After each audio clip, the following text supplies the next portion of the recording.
About to start this interview. We're talking about coaching and providing feedback for improved performance interview questions. Throughout your teaching career, you incorporated coaching principles to help struggling students improve their academic performance. How did you approach this situation, and what did you find most effective in helping them overcome their challenges? Each student is different. That's the first thing that you have to realize, and their personalities are different, and the way we will work with them is different. But I had to start out understanding the Paideia principle that every child can learn, and that it is my responsibility to find the way for that child to learn. I found that group work was helpful, but I also found that individual work was helpful as well, individual conferences and individual talking to them about their performances. Because I taught English, most of my children wrote papers, and they were in groups to discuss their papers with each other. Each child was in a group of 4 or 5 if I had an odd number group, and they read each week their papers to each other, which I think is a good way. That way, everybody has done the work, and everybody also has to bring something to read to show that they've done the work. Then everybody else writes a note to them about their work, and I found that to be very helpful because they have to pay attention in order to write the work, but in order to write to the other students about the work. And in order to do that, then they have to write again. So that increases the number of times that the child writes. I also found it very helpful to have a table and sit around a table with one group. And each child talk about, with me there, each child talk about his or her particular issue with the paper or with something within the paper. And as that child talked about it, then the others had an opportunity to make a suggestion. And then I had an opportunity at the end to wrap up the session and to say, this is what I heard you saying. This is what I heard you saying. This is the feedback that you have, and you can go back and do your paper. I found all of those things to be successful with my children with writing. And they did well on the test, so I guess that's all that matters anymore.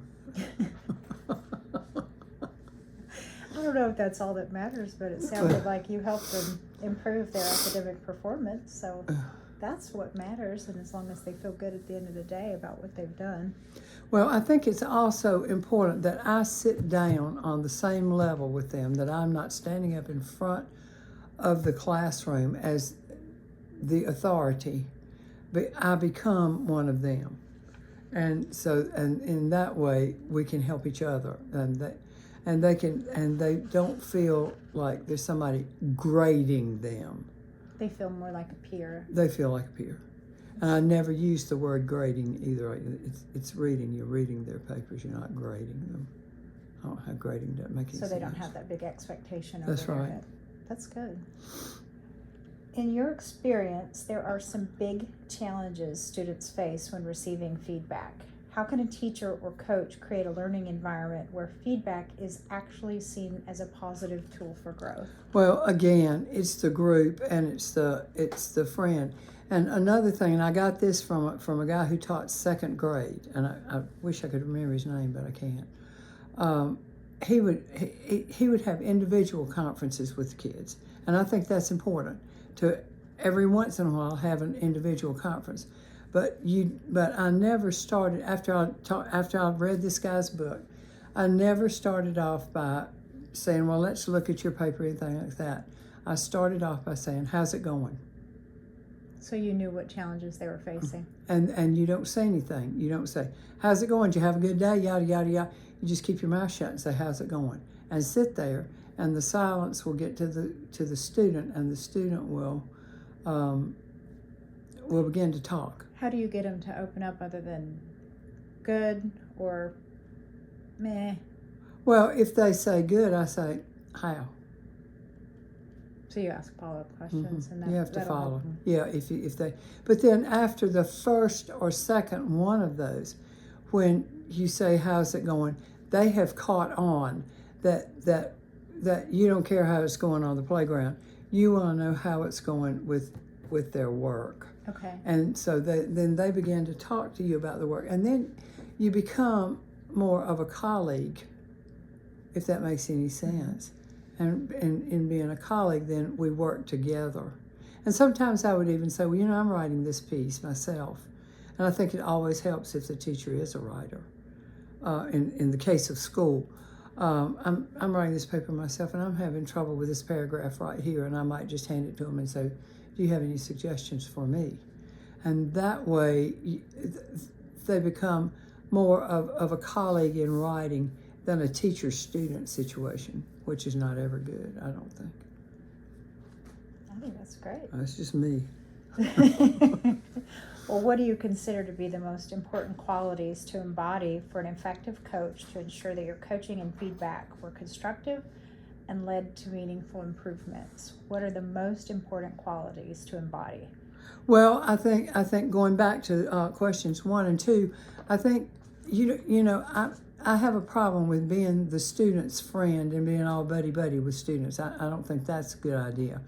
But I do think that you have to show them that you are struggling with some of the same things that they're struggling with, and that in coaching that you talk about issues that they're having with their papers in a way that you're helping them more than saying this was wrong and you need to correct this. I don't think that. I think that more of the person to person rather than teacher to student. Well, how do you draw the line between being a peer and being an authoritative figure? Well, they know. I mean, when we're having our conferences and we're writing, then that's one thing. But when I'm doing instruction, then that's another thing. And they seem to get the difference. Okay. So, I mean, I haven't ever had a problem with that. Because at one time, we're having a writer's workshop, and where they're coming in to sit at the table with their group. And then of course, when they're in their groups and they're working with each other and not me, I'm circling the room and talking and listening to what they're saying. And so that, I think that kind of separates, but doesn't intrude on the personal level that I felt was necessary with the kids. So you felt like they had to have their own really peer-to-peer. Yeah, as well. Yeah. As well. Because if you don't, then when the semester's over, you're not there anymore. So you felt like building a foundation where they had a support system within their own head. Mm-hmm. Yes, and to build, it's confidence building, because most kids don't want to write, and part of our problem is most teachers don't either. So that's a problem. So that using the National Writing Project ideas about that, and the Paideia ideas. That every child can learn and every child can write, are I think the most important things. And then just becoming comfortable with that child enough and spending enough time with that child to know, or that student to know, where you need to work with him and where he needs to work, I think is the best. So being a support system and a cheerleader, Mm-hmm. but also building their confidence. Right. And then also saying, and there's certain things that you have to talk to them about, like grammar, sentence construction, that kind of stuff. But you do that in a way that doesn't make them fear it. Inferior. Yeah. How do you believe that your experience in providing coaching and feedback to improve students' performance can translate into coaching adults or professionals? Okay, that's easy. Well, I mean, yeah, because if it's a professional, and if it's a company, then you want to do the same thing with the employee. If the employee is not doing well, then, how's it going? I think how's it going is the perfect way to start a conversation with anything or anybody. And I think that as you don't want to just make somebody feel bad. I think it's important to always be positive and always, these are the things that you did correctly, or these are the things that I like about your paper. And sometimes I would even ask those kids, everybody has to pick out one good thing in your colleague's paper. And then you start off on a positive note. I like this, was really good. I really like this. Where did you get this idea? And with an employee that you're having problems with, or with a project that you're working on, if you can build that confidence by saying, this is a really good idea, or this was a really good thing that you did, I think then when you get down to, now let's talk about this over here, I think that you can do it in a way that, in other words, this is what I really like about your paper. This is what I wish you would think about improving. And I think that, then that's not saying, well, this is wrong and you need to fix this paragraph and so on. And I think the same thing with an employee, because if you take that attitude that something is wrong, then, they're going to build that wall right then. And you're never going to get through to them again. So as long as you feel like that you have built a safe space for them, right, then they are going to open up and come up with better ideas or improve on their performance. And if you liked something, you yourself as a student, you've never left a class where the teacher told you that he or she liked something that you did, that you didn't feel elevated for the rest of the day. Dr. So-and-so liked my sentence, whoa. So I remember those days, especially that dissertation. When my 3 advisors liked something, I was happy for 3 days because I thought, oh, wow. So, and I think you can build that confidence, and then you can go back and say what I wish you would work on. So if they feel like you're empowering them to make themselves feel good, then they want to do good work for you. Yeah. Don't you think? Absolutely. And then if you say, I wish you could think about this a little bit rather than you need to think about this. Even the tone changes, and I think everything is better. And I know this sounds kumbaya, but well, it does. It does. It's okay. And a lot of people think that those 2 organizations that I actually worked for and practice their principles all the time, a lot of people think they're kumbaya, but they're not. Because you get results. Right. And you're not just patting everybody on the back. You actually are asking for improved performance for the areas that need to be improved. That's right. And you're just going about it in a way that makes sense. Mm-hmm. And then you can also write out, every student can write out some questions that he or she has for you when they come to talk to you. How's it going? Do you have any questions for me? And you can continue to build like that so that the kid is empowered and he feels like he's in charge and not you. I don't see anything wrong with having a conversation with a 5th grader, say. Right. I think they can sit down and talk to you like they've got sense. Well, it makes sense that your performance reviews for a student or for a professional or adult would be a back and forth thing where you would say, well, what do you have for me? And so you both, that makes sense. And in the teaching profession, you want more than just, I don't want just grades, and I don't want just this and that. I want to see the student mature as a writer and as a conversationalist. And those kinds of things I think are important. And I think that's important in college, and I think it's important in high school and middle school and elementary school, is that they begin to learn manners, learn how to have a conversation with an adult. And then their conversations with their peers are going to be better because you have practiced the good rules of conversation with the student or with the employee. Right. With whomever. So over the years, your approach to feedback has evolved. If you could give advice to new teachers, managers, leaders about coaching and providing feedback, what would it be? Oh, wow. And first of all, every child can learn. every employee can be a better employee.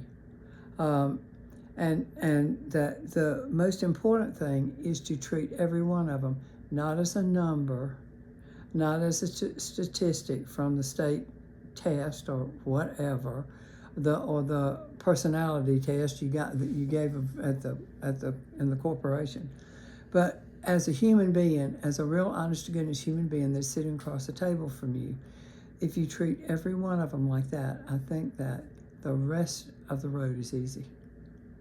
So do you feel like every case like a case that needs performance, does it always have to be per case? You have to look at it individually? I think so. I think because see, with their papers, I would go back and look and I would see what they were making as a repeated error. Mm-hmm. And then that would be one place I would want to work. But for every week, the repeated error that was most common in all that set of papers was what we focused on for the week. Well, what if it was policy, or in a student's case, it was grammatical? You say this is the way it's supposed to be in a company. It's a policy, that's a written policy. Yeah. So how do you approach that? Well, it's the same. That's the thing. You talk about it and you pick it apart. You can actually pick it apart. A policy, you can pick it apart. Now, why would the company want us to do this? Mm-hmm. And in grammar, why do you think the sentence is structured this way? Or why do you think you have to put a colon before you, or in my case, my favorite, why do you think the Oxford comma is important? That's my big thing. It's Oxford comma. I think that's it. That comma before that and is important. So we would work on that, and if you can break it down to where you can show, it doesn't matter if it's a corporate rule or a parking space dispute or whatever it is, if you can break it down and say, now, why do you think it's this way? And how would you change it? Then discuss it. I think that works. But again, you're not saying this is company policy and you have to do it this way, because that just makes them mad. So what did you do in the beginning when you were new versus in the end? What did you really figure out? What didn't work? Well, you understand that I went into teaching straight out of the newspaper business. So I had no training whatsoever in the education courses. I just had to go in there, and I tried to treat them like they were my children. And I never made an assignment that I didn't try to think that this would be important for my child to know. And so then as I gained knowledge, I had to go back and get my 18 hours in education so that I could be certified by the state. I started trying different ways, and of course when I went in there, I was like many people outside of the education who have no idea how to treat kids, and they want to lecture all the time, and they want to tell the kid what to do and this kind of thing. So I started off that way. I was so good at standing behind that lectern, oh, you should see me. And so after a while I realized, well, everybody in here is asleep except me. And I'm so interested in what I'm saying that I can't go to sleep. But the kids didn't care. So we had to have a little discussion about what they wanted out of the course. And that's important. When a new employee comes to work somewhere, it's important to say, what are your expectations of the job? And when a student comes into your class, their first assignment in all of my classes was what are your expectations for this class? What do you want to know? Because so many of them today are just passing through. They're trying to get to sixth grade so they can get in middle school. And when they get the first day they get in middle school, they're trying to get to eighth grade so they can get to high school. And then they want to graduate. Then they want to go, and they never ever take time to see the moment and to enjoy the experience. So you work toward that, and you ask about their experience, and you ask how they're doing. I used to, at the end of the semester, let them grade me on my work, on how did I do. And some of them pretty harsh. Because everybody didn't like me. But I think that's good too, because I think that helps them to learn to evaluate, learn to look at the situation, and learn to see what they thought was good or bad. So a manager should take the critical feedback from their employees I as agree. well. I agree. Yeah. I think so. Because you're not going to grow if you don't ever listen to anybody tell. I mean, we want to tell the kid what to do, what to make himself better. But he knows in his heart what would make us better. I think that's an important part of the process. I see so much of it that's not done that way. Part of a give and take. Because actually, after all, you know, I grew up in the 50s and 60s, and people got a job, and they retired from that company. They never moved, you know, because they were loyal, and it was a team or a family or whatever. You know, Walmart tries to do that today. We're a family, but the concept of family that they want to present and how the employee is treated in the business are don't match up. So you have to think about that too, and you have to think about everybody's a human being. And if you want a team, then the only way you're going to build a team is individually have every individual feel like he or she is an important part of that team. Because once they don't, you've lost it. So they've got to feel like their work matters to everybody. That's right. And in writing, you know, if a kid comes in and he's written his essay on what he thinks happened in Jane Eyre or whatever, and he talks about it, then he has given you something from his heart. He is handing you something from his heart. And it is not fair to take his heart and tear it apart. I mean, that's not, you don't get anywhere doing that. So if you want your classroom to be a team effort and everybody get along and everybody work together, then that's the only way is that each individual contributes his or her part. And in contributing that part, he or she is as important cog in that wheel as the person next to him on either side. Everybody is important, and everybody's little piece or conversation or comment is important. Everybody's opinion matters. Yes, yeah. From the ground up. Mm-hmm. Now, you know, I had a soapbox in my classroom. A soapbox. So A genuine soapbox that said soapbox on the front of it that you could stand on. Yeah. So if something was bothering you about the class or about anything, now you couldn't run down somebody, you know, but if something was really bothering you, you could go get the soapbox and put it in front of the class, and you could stand on that soapbox, and you could... sort of an open door policy. Yeah, so you could express your opinion. And I got that from a professor at Indiana University. She had a soapbox in her classroom. Did you feel like their feedback was not just about... was actually constructive? Yeah. Oh, yeah. And sometimes they'd come in from lunch. My high school kids would come in from lunch and they'd say, Dr. Griffin, get out of the soapbox. Because something had happened at lunch. But they felt comfortable enough in that classroom that they could stand up in front of all their peers and say their piece. So, and sometimes it was about bullying. It was about all kinds of different things. But that was their point. And we learned that literature, you know, in literature, the author often is on the soapbox. So when they were on the soapbox and saying these things to, let's say it was a bully, did they expect you, Dr. Griffin, to go and fix that? Did you? No, were you expected to? no. All that was they could vent. Okay. We didn't call it venting then, but that word hadn't really been invented. But I mean, it had been invented, but it wasn't used like for that. No, all they did, and then when they were through, people would applaud, and then the kid would go sit down. That was the end of that. We'd go right on back to work. That's good. But if it was in the middle of the class, you could do it. Okay. If they were in their groups and somebody felt they needed to say something. I thought that empowered the student.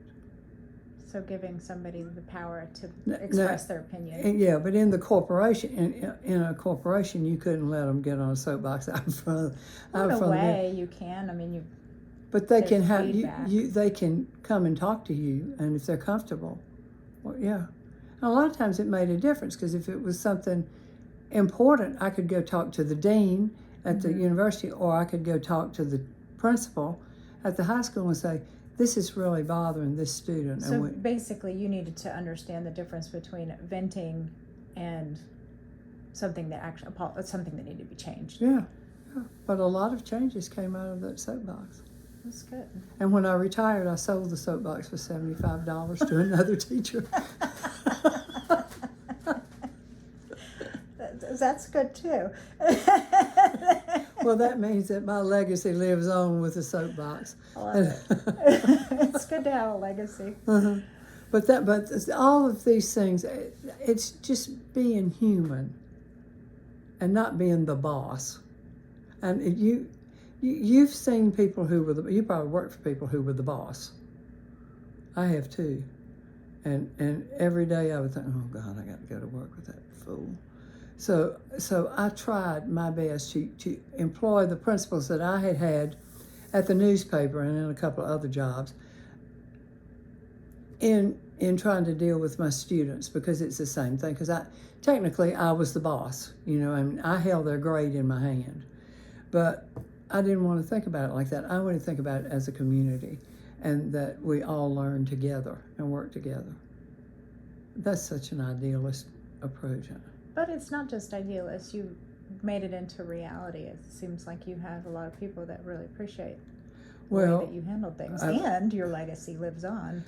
One of my students, this is my bragging That's okay. point. That's what this is for. One of my students, when her baby was born, she started talking to the baby, and then she started telling this as he got older. It was a young boy by then, 6 or 7. She constructed this story, a Christmas story, and she told it to him, and she finally wrote it, and Harcourt Brace bought it. So I mean, that was a good deal. She got so the local newspaper, and now she's published her second children's book. So I'm so proud of her. And she said, in the newspaper article, she said, I credit Dr. Griffin with a lot of this because she let us be free. And so I guess that to sum it up, I guess that's what it is.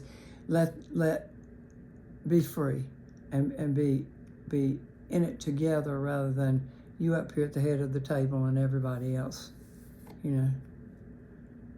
sitting around waiting for you to deliver the word. Create a community. Yeah.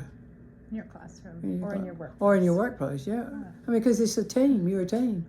If the guy who's textiles, because that's where we are. If the guy who's washing the wool and dyeing the wool, he's going to send it to the guy who's going to spin the wool, who's going to send it to the guy who's going to weave the wool. And if everybody's not a team, and if it doesn't work smoothly together, then you're not going to have you're going to have a meal trial. You're not going to have a good piece, a piece you can send out to the public. Yeah, I feel like that advice can go across any company. Yeah. Oh yeah. Yeah. And you see those Japanese companies that use that kind of thinking and stuff actually do well.